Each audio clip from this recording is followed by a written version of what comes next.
আকিকা বাড়িতে দাওয়াত খেতে গিয়ে এমনটা হবে কোনো দিনও ভাবিনি। সম্পূর্ণটা জানার জন্য শেষ পর্যন্ত দেখুন। আসসালামু আলাইকুম, কেমন আছেন সবাই? আমি আম্মুর এবং আব্বুর আম্মি। 90 দিন চ্যালেঞ্জের আজকে হচ্ছে ৫মতম দিন। যেহেতু দিনটা শনিবার, সেই জন্য সকালে উঠে রান্নাবান্নার কোনো চাপ নেই। দেখছি বাইরে কয়েকদিন পর ভালোই একটু রোদ বেরিয়েছে, সেই জন্য ভাবলাম সর্বপ্রথম যেটা করব সেটা কাঁথাগুলো কেচে দেব, তাহলে রোদে মিলিয়ে দিতে পারবো আর শুকিয়েও যাবে। তার উপর থেকে বলি আজকে কিন্তু রান্নাবান্নার কোনো ঝামেলাই নেই।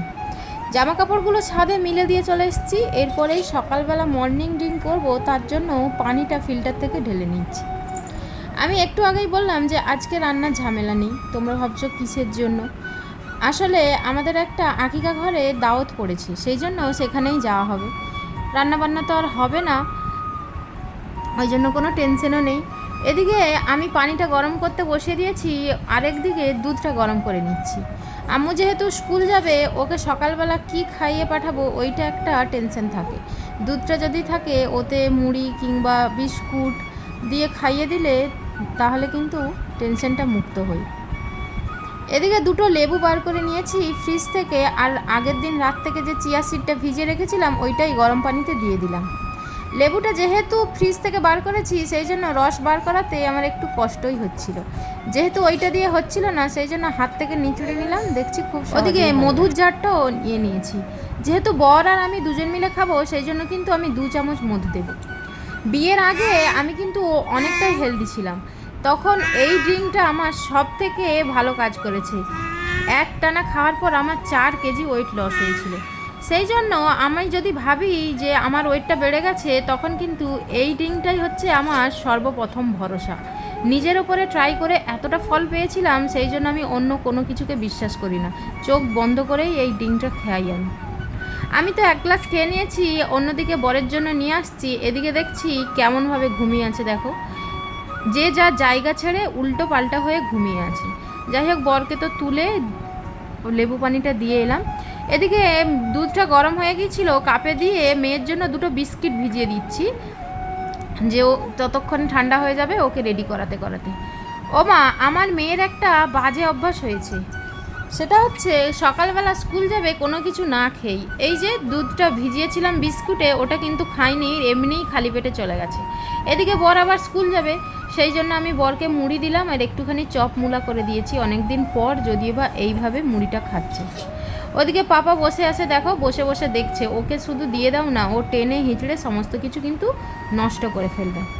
বড় ওদিকে খেয়ে দিয়ে স্কুল যাবে, এদিকে পাপাকে আমি আবার খাওয়াবো। আজকে ভাবছি পাপার জন্য একটু রাগই করব। কি দিয়ে করব সেটাই ভাবছি। মেয়ে স্কুল থেকে চলে এসেছে আর বড় স্কুল থেকে চলে এসেছে। এদিকে আমি মেয়েকে রেডি করে দিয়েছি, আব্বুকেও রেডি করে দিয়েছি। ওদিকে বর রেডি হচ্ছে, আমি তো তারই আগে রেডি হয়ে গেছি। আজকের দিনটা অনেকটা এক্সাইটেড ছিলাম আকিকা বাড়িতে যাওয়ার জন্য, কিন্তু ওখানে যাওয়ার পর যে আমাদের সাথে এমনটা হবে সেটা কিন্তু আমি কোনো দিনও আশা করিনি। ফাইনালি গিফটটা নিয়ে আমরা কিন্তু বেরিয়ে পড়েছি। যদিও বা আমাদের পাড়াতেই হচ্ছিল, কয়েকটা ঘরের ওপাশে, বেশিটা দূর নয়, সেই জন্য ঘর থেকে বাড়ানো মাত্রই চলে গেছি। কিন্তু মুহূর্তটা কেমন যেন বদলে গেল।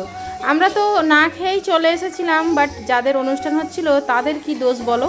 সেই জন্য তারা এসে এত করে বলছে, বাধ্য হয়ে এক প্রকার আমরা আবার খেয়ে নিলাম। খাওয়া দাওয়া করে মেয়ে এদিকে জিদ ধরেছে, ওয়াও, আইসক্রিম কোথায় ছিল? আর তোমার আইসক্রিম কোথায়? ও বাবা, তোমরাও খেতে বসে গেছো? এখানে তোমার আব্বাজি খাচ্ছে, ওইখানে আবার তুমি আবার বাটি আইসক্রিম নিয়েছ। আর আমার জন্য কি এনেছো? কুলফি। ওই দেখো ভাইয়া যাচ্ছে, ওই দেখো ভাইয়া যাচ্ছে। তুমি খেলে কাশি হবে না? চলো আইসক্রিমটা ঝটপট খেয়ে নিই, নইলে আবার গলে গেলে ভালো লাগবে না। তুমি কোথায় গিয়েছিলে? স্কুল মাঠ ঘুরতে গিয়েছিলে? কি নিয়ে এসছো রে দেখি? আমার জন্য একটা, তোমার জন্য একটা। হ্যাঁ, দেখি দেখি কি কুরকুরি নিয়ে এসছে, দেখি তো। এই যে দেখো, টয় ট্রেনও আছে এর ভিতরে।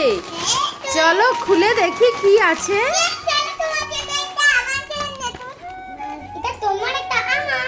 হ্যাঁ ঠিক আছে, দাও। Share is caring.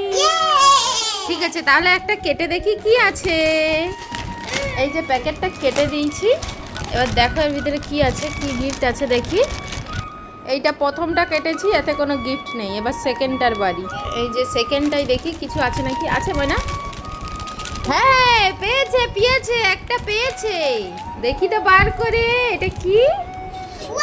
ওয়াও, এটা কার টয় কার। ইয়ে, আম্মু পেয়েছে। আজকের দিনটা মোটামুটি ভালোই কেটেছে, তবে একটা বিষয় মনকে খুব কষ্ট দিয়েছে। পুরো ঘটনা আমি বলতে চাই না, কারণ সব কথা সবার সামনে বলাটা ঠিক। একটা কথাই বলবো, মানুষের আসল পরিচয় তার ব্যবহারে প্রকাশ পায়। কারো কাছে টাকা থাকতেই পারে, আলহামদুলিল্লাহ, এটা আল্লাহর দেওয়া নিয়ামত, কিন্তু সেই টাকা নিয়ে অহংকার করা কখনোই ভালো নয়। অহংকার মানুষকে ছোট করে দেয়, আর আল্লাহ অহংকারকে পছন্দ করেন না। তাই আমরা যেন সব সময় বিনয়ী থাকি, মানুষের সম্মান করি এবং মনে রাখি আজ যা আছে কাল তাও নাও থাকতে পারে। আল্লাহ চাইলে মুহূর্তের মধ্যেই সব কিছু বদলে দিতে পারে। এই দোয়া করি আল্লাহ আমাদের সবাইকে ভালো ব্যবহারের বিনিময়ে হেফাজত। তো বন্ধুরা, আজকের ভিডিওটা এখানেই শেষ করছি। ভিডিওটা আপনাদের কেমন লাগলো অবশ্যই কমেন্ট করে জানাবেন। ভালো লাগলে একটা লাইক, শেয়ার আর চ্যানেলটা সাবস্ক্রাইব করতে ভুলবেন না। সবাই ভালো থাকবেন, সুস্থ থাকবেন। ইনশাআল্লাহ আবার দেখা হবে পরের ভিডিওতে।